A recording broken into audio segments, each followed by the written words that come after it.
अहिलेसम्मको हामी जति पनि हाई लेभलको यसो सामान्य भेटको दौरानमा यो जस्तो सरल यो जस्तो देश विकासको लागि हुटुहुटी हाम्रो पुस्तान्तरको विषयमा जति उहाँले चिन्ता व्यक्त गर्नुभएको छ, जुन रोजगार सृजनाको कुराहरू जति गर्नुभएको छ, त्यो जस्तो सराहनीय अहिलेसम्म हामीले सामान्य भेटेकै छैन जस्तो हामीलाई फिल भएको छ। हामीले बेसिक रूपमा व्यावहारिक कुराहरू मात्रै गऱ्यौँ।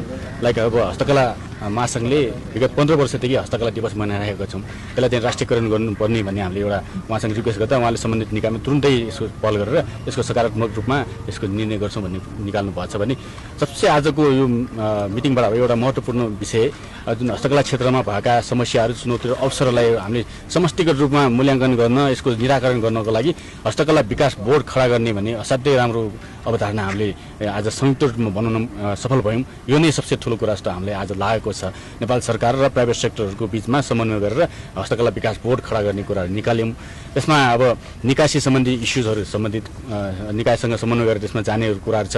अहिले जुन क्यास इन्सेन्टिभ र यो भ्याटको इस्युजहरू आएको छ त्यसलाई समर्थन गर्नुपर्ने भन्ने विषय रहेको छ र हस्तकला कर्मी कलाकारहरूको परिचय दिने कुराहरू आएको छ र विगत केही वर्षदेखि अहिले ठाटीमा रहेको साग हस्तकला विकास केन्द्रको अवधारणा जुन हामीले कार्यान्वयन गर्न नसिकेको अवस्थालाई चाहिँ उहाँले चाहिँ यथाशीघ्र कसरी हुन्छ हामीले सम्बन्धित निकायसँग समन्वय गरेर यसलाई सञ्चालनमा ल्याउनुपर्छ भन्ने अवधारणाहरू हामीले ल्याएको अवस्था छ।